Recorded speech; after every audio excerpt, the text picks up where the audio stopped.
नमस्कार, आप देख रहे हैं एमबी नेटवर्क। मैं हूं आपके साथ पंकज यादव। राजस्थान में सियासी पारा हाई है और अब हिंदुत्व को लेकर भी बयानबाजी तेज हो गई है।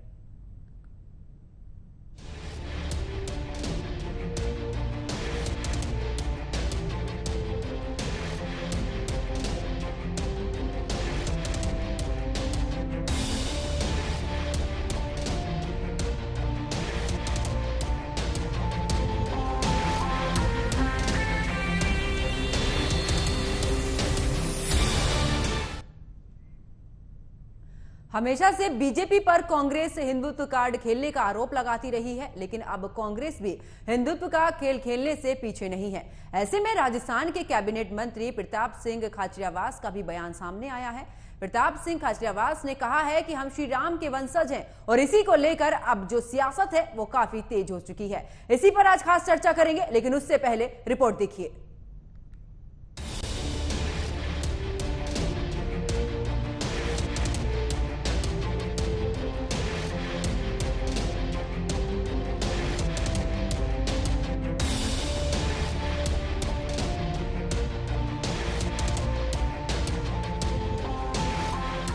राजस्थान में इन दिनों चुनावी सरगर्मी काफी तेज हो गई है।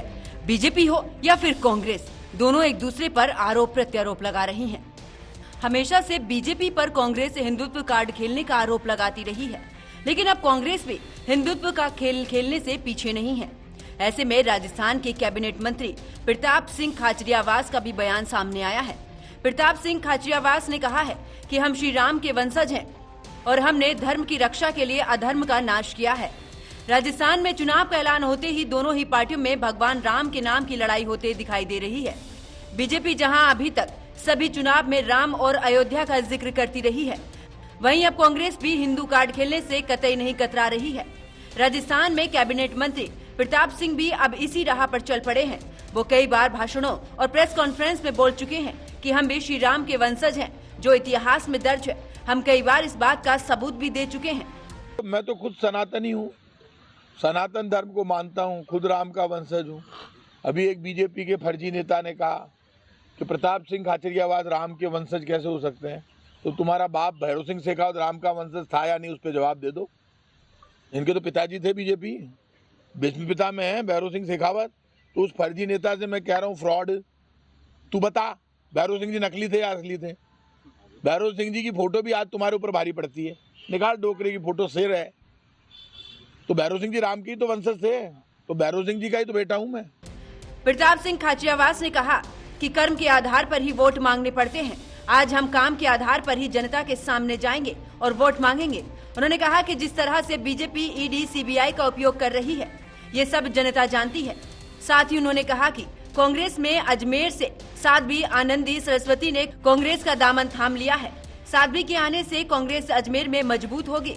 हम पिछले कई सालों से अजमेर की 2 सीटें नहीं जीत पाए हैं।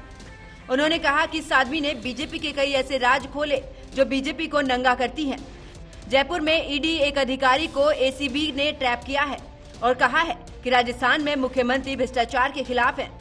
राजस्थान के अधिकारी तो खुद केंद्र की एजेंसियों से डरते हैं। अभी हमारे कहने से काम कर देंगे क्या वो? लेकिन जब खुलेआम कोई पैसा ले रहा हो तो हमारी एसीबी ने हिम्मत का काम किया है।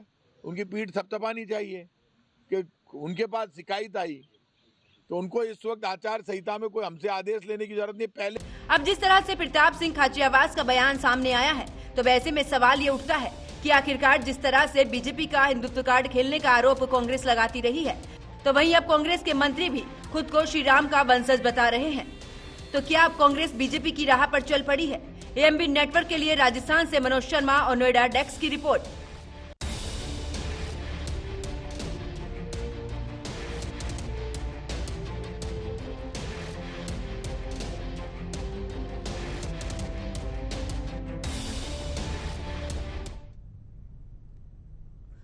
तो राजस्थान में 200 विधानसभा सीटें हैं और इन सीटों पर अगर लड़ाई की बात की जाए तो बीजेपी और कांग्रेस आमने सामने है।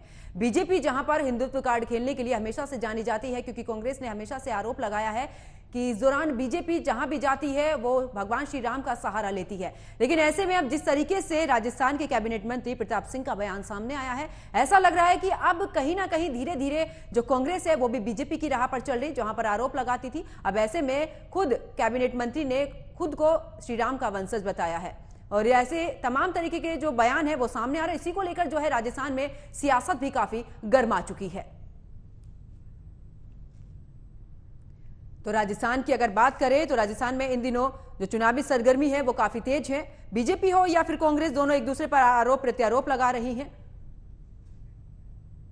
और अब देखने वाली बात ये होगी जिस तरीके से आरोप प्रत्यारोप हैं, क्या वहां पर सत्ता परिवर्तन होता है या फिर एक बार फिर से कांग्रेस जो है वो अपनी जो सत्ता है वो काबिज रहने में इस दौरान कामयाब हो पाती है। इसी पर आज खास चर्चा के लिए मेरे साथ में कुछ मेहमान जुड़े हैं, उनका परिचय आपसे करा देती हूँ। बीजेपी प्रवक्ता है लक्ष्मीकांत पारिक, कांग्रेस प्रवक्ता प्रखर सिंह और राजनीतिक विश्लेषक डॉक्टर अजय तिवारी मेरे साथ में है। स्वागत है आप सभी का एएमबी नेटवर्क पर।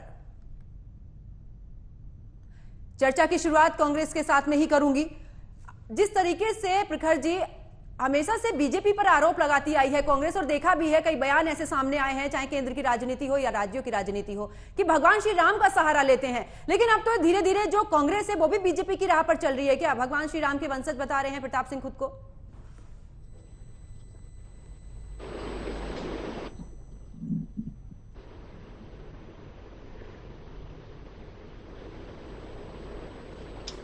प्रखर जी आपकी आवाज नहीं आ पा रही है, शायद कुछ नहीं, अभी भी आपकी आवाज नहीं आ पा रही। एक बार आप चेक कीजिएगा, शायद म्यूट किया हुआ है आपने।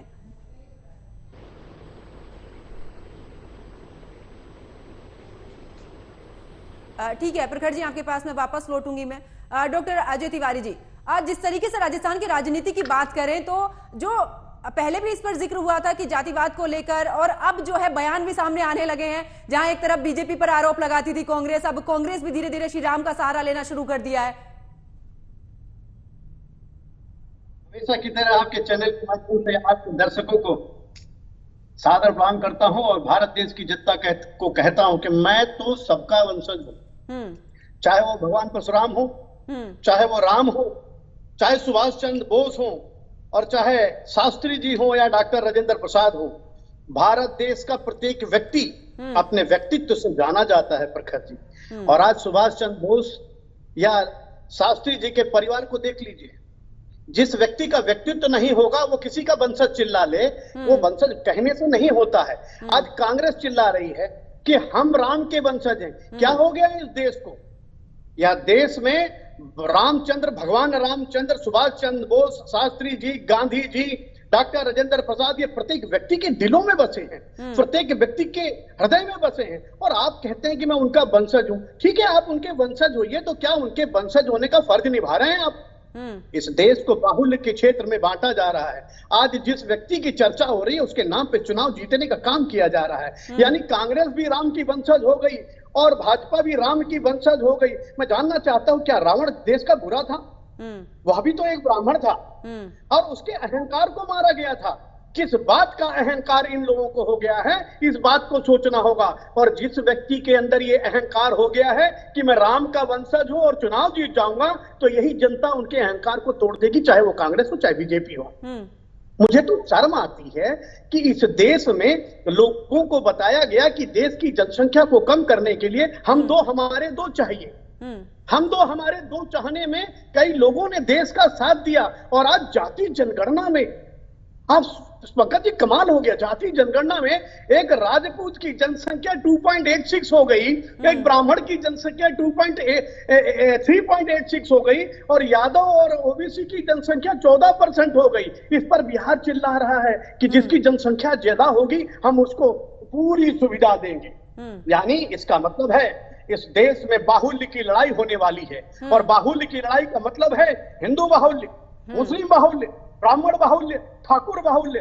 तो मैं ये कहना चाहता हूं कि पिछले 10 वर्षों से कोई एक व्यक्ति प्रवासी बाहुल्य भी कर रहा है। कहीं ऐसा ना हो कि प्रवासी बाहुल्य होने से महाराष्ट्र, आसाम, उड़ीसा, गुजरात, वेस्ट बंगाल, हरियाणा, दिल्ली सब प्रवासी कहने लगे। तो ये तो पॉलिटिक्स है। आज प्रताप सिंह जी भगवान राम के वंशज हो गए हैं, तो भगवान राम वाले कर्म अगर प्रताप सिंह ने राजस्थान में किया होगा तो निश्चित तौर से उनकी जीत होगी। ठीक है अजय जी, कांग्रेस के लोगों, बिल्कुल पंकज जी, कांग्रेस के लोगों ने आज जिस तरह से, हाँ ये अलग बात है, राहुल गांधी ने पहले इस चीज को नकारा था, लेकिन अब राहुल गांधी को भी ऐसा लगने लगा है कि इस धरती पर भगवान है और भगवान होने की वजह से वो जनेऊ धारण करने लगे, भगवान होने की वजह से वो मंदिर जाने लगे। तो किसी का मंदिर जाना आप रोक नहीं सकते हैं, उसकी भावना कब जग जाएगी, यह बात अंगुलीमाल से सीखना होगा। अंगुलीमाल वो अंगुलीमाल जो अंगुली काटता था और अंगुली काटते काटते अंगुलीमाल राम राम लिखने लगा। अजय तिवारी जी वापस लौटती हूँ आपके पास में। कांग्रेस से लक्ष्मीकांत भी मेरे साथ में जुड़े हुए हैं। लक्ष्मीकांत जी, जिस तरीके से बीजेपी ने हमेशा से कहा है कि आप तो खाली राग अलापते हैं भगवान श्री राम का, भगवान श्री राम के असली वंशज तो कांग्रेस के हैं, और इस दौरान उन्होंने ईडी का भी कहा है कि जहां पर भी आपकी सरकार है वहां पर ईडी काम नहीं करती है, जहां पर आपकी सरकार नहीं है वहां पर आप ईडी का सहारा लेते हैं और विपक्ष को इस दौरान डराने की और उनको फंसाने की कोशिश करते हैं। जवाब दीजिएगा। कल तो मैं भारतीय जनता पार्टी प्रवक्ता हूँ, कांग्रेस प्रवक्ता नहीं हूँ। आपने गलत शायद उच्चारण कर दिया। लक्ष्मीकांत जी कांग्रेस के प्रवक्ता है, मैं भारतीय जनता पार्टी प्रवक्ता के नाते यहाँ पर बैठा हूँ। देखिए, पहली बात, माननीय प्रताप सिंह खाचरियावास का आपको मैंने सुना और आपकी बात भी मैंने सुनी। प्रताप सिंह जी कह रहे हैं कि मैं राम का वंशज हूँ और ये सब चीजें, तो निश्चित रूप से जिस पार्टी के मुखिया ने राम के अस्तित्व को नकारा हो, जिस पार्टी के मुखिया ने कोर्ट में एफिडेविट कहा हो कि राम काल्पनिक थे, आज भी उनके वंशज में बात करते, तो पहले अपने पार्टी के नेताओं से पूछना चाहिए कि जिस वंश का मैं अपने आप को वंशज आज बता रहा हूं वे काल्पनिक थे, तो प्रताप सिंह खाचरियावास कहां से आ गए। एक बड़ा प्रश्न यहाँ पर खड़ा होता है। तो राम सेतु की परिकल्पना पर कोर्ट में हल्का देख करते हैं कि राम एक काल्पनिक था, सीता काल्पनिक थी और हनुमान जी काल्पनिक थे। उस पार्टी का नेता, उस पार्टी का मंत्री, प्रदेश का मंत्री कहता है कि मैं उनका वंशज हूं, तो बात बड़ी खड़ी होती है और दूर तक जाती है। उन्हें साबित करना होगा कि उसी राम के वंशज हैं जिसको श्री मनमोहन सिंह जी सरकार ने कोर्ट में एफिडेविट देकर नकारा था। जिस राम के मंदिर के लिए 25 वकील कांग्रेस से खड़े कर दिए थे, जिस राम के मंदिर के लिए पंडित नेहरू ने गोविंद वल्लभ पंत को यह कहा था कि वहां पर राम की मूर्तियां स्थापित कैसे हो गई, जिस राम के अस्तित्व को शुरू से नकारा गया हो, जिस रामायण को काल्पनिक बताया गया हो, आज प्रताप सिंह खाचरियावास कहते हैं वोटों के लिए कि मैं राम का वंशज हूं। तो वोट के लिए छंद धर्मनिरपेक्षता का जो हिंदुत्व का चोला पहने गोविंद को पता है। यदि इतने ही बड़े राम के वंशज है तो कहें कि स्टालिन ने जो कहा गलत कहा है, वे कहें कि उदयनिधि स्टालिन ने जो कहा सनातन के बारे में जो कुछ कहा, जिस प्रकार का उन्होंने वक्तव्य डेंगू और मलेरिया कहा, उसका उनको विरोध करना, खुल के विरोध करना चाहिए। जिस प्रकार से दिग्विजय सिंह ने कहा कि हिंदू धर्म विवादास्पद बयान दिया, दिग्विजय सिंह ने कहा हिंदू को गाली दी, जिस प्रकार शिंदे जी ने भगवा आतंकवाद बताया। तो इन सब बातों को लेकर कांग्रेस को आज प्रताप सिंह खाचरियावास कहना चाहिए था कि सब लोग गलत हैं और कांग्रेस के बयान पूर्णतः गलत है, राहुल गांधी के बयान पूर्णतः गलत है, इस बात कहना चाहिए था। अब आपने एक बड़ी प्रश्न खड़ा कर ईडी को लेकर कि जहां भाजपा की सरकार बंद नहीं है वहां पर ईडी है। अरे जहां काज ऑफ एक्शन शुरू हुआ, मैं पहले भी कह चुका हूं कि पेपर लीक का मुद्दा दिसंबर 2022 में जिस मुद्दे को लेकर एफआईआर दर्ज हुई, जहां काज ऑफ एक्शन 2022 में शुरू हो, जांच करते 11 महीने बीते हों और यदि उसके हाथ गोविंद सिंह डोटासरा तक पहुंच रहे हो, उनके खिलाफ सबूत मिल रहे हो, तो ईडी वहां कार्रवाई क्यों नहीं करेगी। जल जीवन मिशन में यदि भारी घोटाला, यदि किलो सोना और करोड़ रुपए नकद मिलते हैं, उसकी आज कहीं ना कहीं मंत्री महेश जोशी तक जाती है, जिनसे शायद कांग्रेस का प्रदेश और राष्ट्रीय नेतृत्व भी डरता है, जिनको टिकट देने से आज शायद असहज कांग्रेस महसूस कर रही है। ऐसे महेश जोशी के खिलाफ यदि कोई कार्रवाई करती है और 2022 में उस पर एफआईआर दर्ज होती है, तो निश्चित रूप से आज जांच चल रही है। तो जब काज ऑफ एक्शन जिस दिन शुरू होगा उस दिन जांच शुरू होगी। अब आप कहें कि 5 साल पहले जांच शुरू कर दे, जो अपराध 5 वर्ष पूर्व हुआ ही नहीं, तो काज ऑफ एक्शन कहते 5 वर्ष पहले शुरू कर दिया जाएगा। और फिर आप बार बार कहते हैं कि आज चुनाव आ रहे हैं, ऐसे समाप्त क्यों कर दिया। तो इसलिए तो पंकज जी, इसका मतलब तो ये हुआ कि आज कोई आदमी हत्या कर दे, ठीक है, तो लक्ष्मीकांत जी जवाब ले लेते हैं। एफआईआर दर्ज नहीं होनी चाहिए, दर्ज क्यों होनी चाहिए एफआईआर दर्ज नहीं होनी चाहिए ना। प्रखर सिंह, मेरी आवाज आप तक पहुंच पा रही है? पंकज जी, मैं बात कंप्लीट।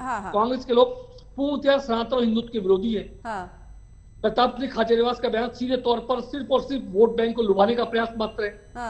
वे खड़े होकर कहें कि कांग्रेस के नेताओं ने आज तक हिंदुत्व को लेकर जो बयान दिए हैं वे गलत थे।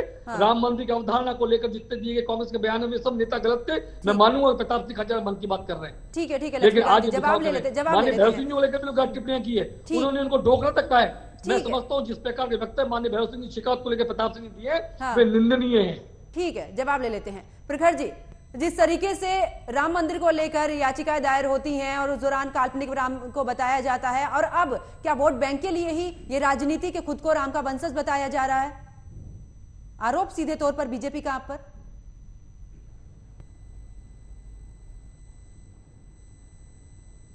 प्रखर जी, आपकी आवाज नहीं पहुंच पा रही है, एक बार फिर से चेक कीजिएगा।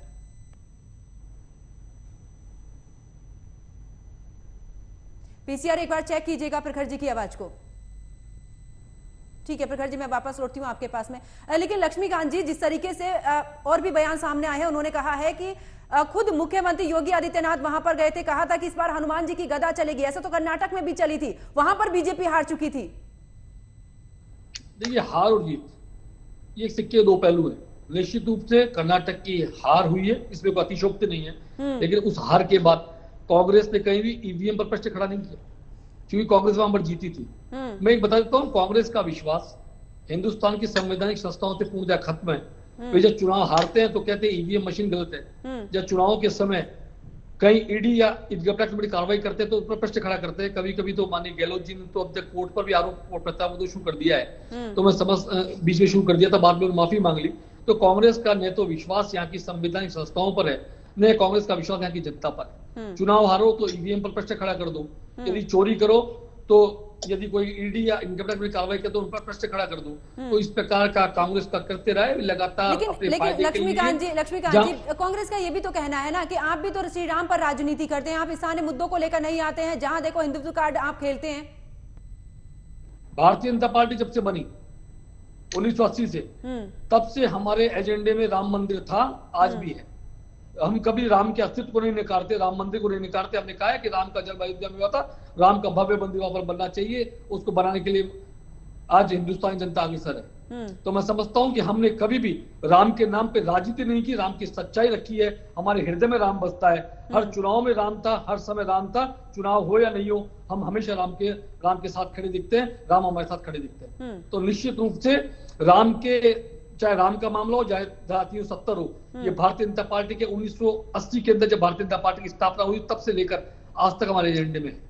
उनका तो ये भी आरोप है ना कि आप नहीं करते कि चुनाव है, आप जनता को जातिवाद में बांटते हैं, बाहर निकाल घूमना शुरू कर देंगे। लक्ष्मीकांत जी, अरे भाई, जनेऊ की मर्यादा होती है, जनेऊ कुर्ते बाहर नहीं निकाली जाती। जनेऊ एक ब्राह्मण अंदर पहनता है, उसके संस्कार होते हैं साथ, उसके लिए गायत्री मंत्र का जाप भी करना पड़ता है। लेकिन लक्ष्मीकांत जी सुन लीजिए, मंत्र के जाप जनेऊ पहनकर किए, बता दें। लेकिन लक्ष्मीकांत जी, कांग्रेस का कहना है ना कि महंगाई पर लगाम नहीं लगाते हैं, बेरोजगारी पर आपका कोई काम नहीं है, आप सिर्फ जनता को लड़ाने का काम करते हैं, हिंदू मुस्लिम का काम करते हैं। ऐसे तमाम आरोप लगा रहे हैं ना वो आप पर कि जब चुनाव आता है तब आप श्री राम का मुद्दा उठा लेते हैं। हमने श्री राम का मुद्दा को उठाया, हम तो कह रहे हैं 1980 से हमारे श्री राम है, हमारे मुद्दे में श्री राम 1980 से है। जब भारतीय जनता पार्टी की स्थापना हुई उस दिन से श्री राम हमारे मुद्दे में, हमारे मैनिफेस्टो में। चुनाव के समय तो ये कांग्रेस के लोग जनेऊ बाहर निकाल के कुर्ते के बाहर घुमा करते हैं, उसके अलावा सनातन को हमेशा गाली देते हैं। गाली देने का रिकॉर्ड बना रखा है तो भाई, कर्नाटक की इकाई के कार्यकारी अध्यक्ष सतीश जी ने कहा, बयान दिया, हिंदू पारसी शब्द है, उसका अर्थ बहुत गंदा होता है। हिंदुत्व को लेकर, मैं हिंदुत्व को धर्म नहीं मानता, दिग्विजय सिंह जी कहते हैं। शिंदे जी ने तो यहाँ तक कह दिया हिंदू भगवा आतंकवाद कह दिया। स्टालिन ने कहा कि ये तो डेंगू की तरह मलेरिया है, कोरोना है। ठीक है लक्ष्मीकांत जी, प्रखर जी से जवाब ले लेते हैं, शायद एक बार हमसे फिर से जुड़ चुके हैं। प्रखर जी, मेरी आवाज आप तक पहुंच पा रही है? बिल्कुल आ रही है जी। प्रखर जी, तमाम आरोप लग रहे हैं कि आप खुद राजनीति करते हैं श्री राम पर, आपको लगता है कि जब चुनाव आता है तो आप श्री राम के वंशज बता देते हैं, आप खुद हिंदू मुस्लिम की राजनीति करते हैं और आरोप लगाते हैं बीजेपी पर। तमाम तरीके के आरोप लग रहे हैं आप पर, जवाब दीजिए। देखिए उन्होंने क्या बोला, उन्होंने बोला कि वो श्री राम के वंशज है, हर हिंदू श्री राम का वंशज है।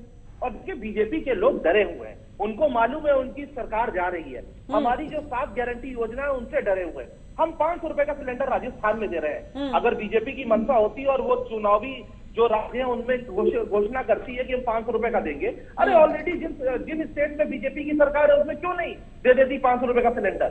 ये सिर्फ झूठ बोलते हैं। आपदा राहत बीमा योजना, इसमें हम किसानों को अगर कोई आपदा आ जाती है तो उसमें हम उनको पैसा वापस करेंगे, उनको राहत देंगे, फ्री लैपटॉप देंगे, गोधन योजना, ओल्ड पेंशन स्कीम हम लागू करेंगे, गृह लक्ष्मी योजना दे रहे हैं जिसमें 10,000 रुपए हर महिला को मिलेगा। ठीक है, तो ये लोग इन योजनाओं से डरे हुए हैं, झूठ बोलते हैं। और सिर्फ देखिए जिन राज्यों में चुनाव हार रहे हैं वहां पर ईडी का इस्तेमाल करते हैं। ईडी का तो आज के टाइम पर फुल फॉर्म हो गया है इलेक्शन डिपार्टमेंट ऑफ बीजेपी। अभी ईडी के अधिकारी 15 लाख रुपए की घूस लेते हुए पकड़े गए। इस पर इनका क्या कहना है? और रही बात, बीजेपी के प्रवक्ता बहुत देर से बोल रहे थे, राजस्थान के हैं। राजस्थान में ERCP जो कि ईस्टर्न राजस्थान कैनाल प्रोजेक्ट है, एक बेहतरीन योजना जिससे राजस्थान के किसानों को लाभ होगा। इनकी ही मध्य प्रदेश की गवर्नमेंट ने, बीजेपी की सरकार ने सुप्रीम कोर्ट में उसके खिलाफ एफिडेविट लगा दिया है। उस पर क्या बोलेंगे? लक्ष्मीकांत जी सुन लीजिए, लक्ष्मीकांत जी सुन लीजिए, लक्ष्मीकांत जी आपको मैं कमलनाथ ने ऑपरेशन किया CWT की मीटिंग में कि इस कैनाल को लेकर के, और झूठ बोल रहे हैं। अशोक लक्ष्मीकांत जी सुन लीजिए, लक्ष्मीकांत जी आपके बीच में नहीं बोलेंगे। लक्ष्मीकांत जी सुन तो लीजिए, आपको बोलने का मैं मौका दूंगी तब अपनी बात रखिएगा। डिबेट नहीं हो पाएगी। प्रखर जी अपना जवाब पूरा कीजिए। जी, इस योजना के बाद इनकी गवर्नमेंट खुद चली गई। ये हमसे डेवलपमेंट की बात बोलते हैं। 65% देश में युवा है और अक्टूबर का जो बेरोजगारी दर है वो 10.87 पहुंच गई है। ये हमें भाषण देंगे? इनके पास सिर्फ और सिर्फ धर्म के सिवा कुछ है ही नहीं। ऐसे ही है, बजरंग बली की बातें करते थे कर्नाटका चुनाव के टाइम पर।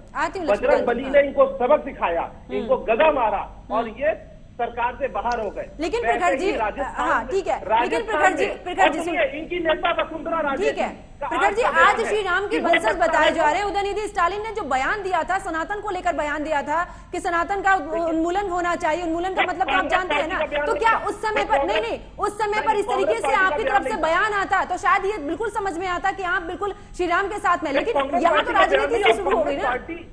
कांग्रेस पार्टी उस बयान से बिल्कुल इत्तेफाक नहीं रखती है, बिल्कुल नहीं। कांग्रेस पार्टी मानती है मजहब नहीं दिखाता आपस में बैर करना, सभी धर्मों को मानती है और इस देश को बनाने में सभी धर्म, लेकिन जब श्री राम को काल्पनिक बताया जाता है प्रखर जी, उस समय पर कांग्रेस कहा जाती है। एफिडेविट, आप बीजेपी का एफिडेविट पढ़ लीजिए जो राम सेतु के मामले में इन्होंने डाला है। ये हमसे सवाल पूछेंगे?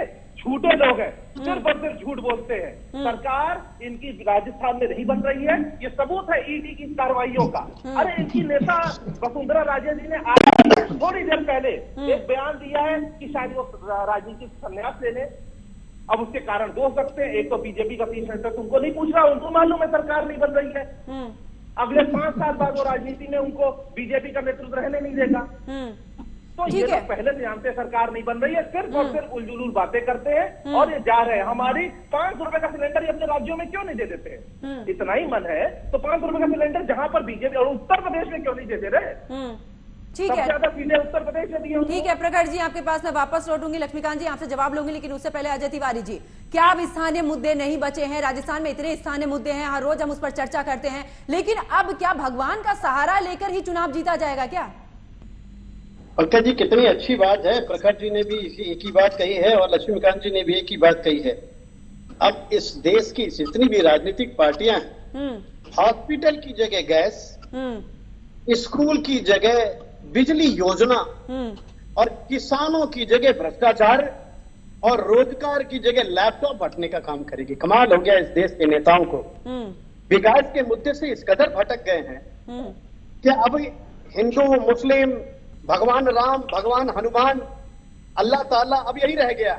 इस देश में राजनीतिक पार्टियों को जो विकास करने की योजना है, विकास करने की योजना का मतलब है स्वच्छ जल, शुद्ध रोटी और बच्चों को रोजगार और शिक्षा मिल जाए, यही विकास का मुद्दा होना चाहिए। आज विकास की योजना में आप देखिए बेरोजगार बच्चे घूम रहे हैं, चाहे वो किसी भी पार्टी की वजह से घूम रहे हो। आज किसान तड़प रहा है जिसकी वजह से पूरे भारत देश में अनाज मिलता है, तड़प रहा है। आज स्कूल नहीं बने हैं, हॉस्पिटल सरकारी नहीं बने हैं, लेकिन एक चीज हो गया है, हर चुनाव में पवन पुत्र हनुमान और भगवान राम जरूर आएंगे और निश्चित तौर से गैस, बिजली फ्री बंटवाने का काम करेंगे। आप मेरी समझ में नहीं आता। मैं यदि ब्राह्मण हूँ, मैं इसका जवाब देना चाहूंगा पंकज, लक्ष्मीकांत जी, यदि मैं ब्राह्मण हूँ तो हूँ, इसमें कोई अतिशोक्ति नहीं है। लेकिन यदि मैं किसी यादव से, किसी सिंह से, किसी पारिक से भेदभाव करता हूँ तो मेरे ब्राह्मणत्व को शोभा नहीं देता। इसलिए कहना चाहता हूँ, जाति से ऊपर उठकर, धर्म से ऊपर उठकर इस राजनीतिक पार्टियों को प्रत्येक व्यक्ति का ख्याल करना होगा। वंशज होना किसी कोई बड़ी बात नहीं है। पंकज जी, आप देखिए आज नरेंद्र मोदी 2014 के बाद से जब से आए हैं, मैं नरेंद्र मोदी जी की लोकप्रियता को सलाम करता हूं और मैं राजनीतिक विश्लेषक हूं, किसी पार्टी का प्रवक्ता नहीं हूं, फिर भी कहना चाहता हूं कि नरेंद्र मोदी जी की वजह से आज काशी विश्वनाथ, आज बद्रीनाथ केदारनाथ, आज कई ऐसे मंदिरों का जो सुदृढ़ कार्य हुआ है, इस सुदृढ़ कार्य से सनातन धर्म को थोड़ा बल मिला है। इसका मतलब ये थोड़ी है कि आप उनके नाम पर चुनाव लड़ जाइए, भाई मैंने बद्रीनाथ बनाया है तो मुझे वोट दे दीजिए। अरे बद्रीनाथ बना करके मेरे बच्चों को भूखा मारा, ये भी तो सोचिए। सही बात। तो सारी चीजों का पंकज जी निष्कर्ष निकालना होगा कि आज की डेट में किस तरह से क्या हो रहा है। अभी देखिए, एक चुनाव में मध्य प्रदेश की बात कर रहा हूं मैं, अभी बीच में मध्य प्रदेश से लौटा हूं। मध्य प्रदेश में एक सुनसेर विधानसभा है। सुनसेर विधानसभा में एक व्यक्ति गुड्डू भैया, जो पिछले 2018 में बहुमत से निर्दल प्रत्याशी चुनाव जीत गया, बीजेपी ने उसको लपक लिया और टिकट दे दिया। और इधर बसपा ने लड़ाई लड़ाने के लिए दो राजपूत के बीच में नवीन मिश्रा को टिकट दे दिया। अब बताइए, अगर ये दो लड़ जाएंगे, बसपा वहां जीत जाएगी, तो क्या लोग कहेंगे कि ओबीसी जीत गया? नहीं, समाज में अगर एकता रखिए, समाज के हित के लिए काम करिए, तो निश्चित तौर से सभी। अजय जी वापस लौटूंगी, प्रखर जी जवाब दीजिएगा, फाइनल कमेंट आपसे चाहूंगी। देखिए, मैं राजनीतिक विश्लेषक जी की भी बात सुन रहा था। देखिए, मेरा मानना है, आप गवर्नमेंट को टैक्स भरते हैं तो उससे आपको बेनिफिट मिलता है। अगर गरीब आदमी को 500 रुपए का सिलेंडर मिल रहा तो प्रखर जी, टैक्स भरते हैं और जो आप मुफ्त की रेवड़ियों की बात करते हैं, जो फ्री वीज की बात करते हैं, बाद में उन्हीं चीजों पर टैक्स बढ़ा दिया जाता है। वो भी जनता वो भी जनता ही पे करती है। हिमाचल में आप देखिए, हिमाचल में आपकी सरकार है। पंकज जी, आपने बोल दिया, मैं मेरी बात। अजय जी सुन लीजिए, क्योंकि समय नहीं है। अजय जी सुन लीजिए, समय नहीं है। फिर हाँ, जल्दी से प्रखर जी अपना जवाब पूरा कीजिए। पंकज जी, आप ये समझिए कि गवर्नमेंट अडानी को फायदा पहुंचाने के लिए महंगा कोयला खरीद करके महंगी बिजली दे रही है, तो अगर हम सस्ती बिजली दे रहे हैं तो फ्री भी हो गया, वो रेवड़ी हो गया। टैक्स आप कितने भरते? टैक्स इसीलिए भरते हैं कि गवर्नमेंट आपको सस्ती बिजली प्रोवाइड करे, अच्छी रोड प्रोवाइड करे, किसानों को प्रखर जी, जनता मुफ्त में नहीं, जनता इस दौरान पे बेरोजगारी दूर करना चाहती है, महंगाई दूर करना चाहती है। इन मुद्दों पर काम करिए। जनता फ्री में कुछ नहीं चाहती है। जनता को आप रोजगार दीजिए। जो युवा बेरोजगार घूम रहे हैं, जो पेपर लीक के मामले हो रहे हैं, उन पर लगाम लगाइए। प्रखर जी, तब पता चलेगा कि हाँ, इस दौरान सरकार ने काम किया है। लक्ष्मीकांत जी, फाइनल कमेंट आपसे चाहूंगी, 30 सेकंड, क्योंकि समय बहुत कम है। देखिए, मंत्री से पहली बात बता दूं कि कांग्रेस की जो राजस्थान सरकार है, वह महिला अस्मिता के अत्याचार नंबर 1 पर खड़ी है, पेपर लीक के मामले नंबर 1 पर खड़ी है, और पेपर लीक के माध्यम से 17,000 से युवा की भविष्य जो खिलवाड़ कांग्रेस ने किया है, वह राजस्थान जनता देख रही है। राजस्थान के अंदर अनुसूचित जाति जनजाति पर लगातार जिस पर अत्याचार है, उसमें नंबर 1 राजस्थान खड़ा है। राजस्थान के अंदर शिक्षा की स्थिति वेंटिलेटर पर है, अंग्रेजी स्कूल खुद ही शिक्षक है नहीं, स्कूल बंद के कगार पर है, सड़कें बनना बंद हो गई है।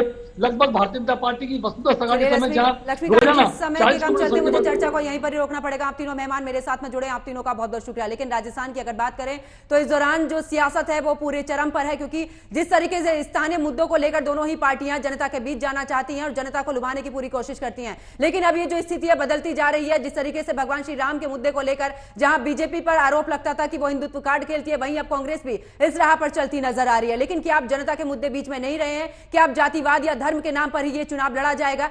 इसी को लेकर तमाम सवाल खड़े होते हैं। मेरे साथ फिलहाल इतना ही। आप देखते रहिए एएमबी नेटवर्क। नमस्कार।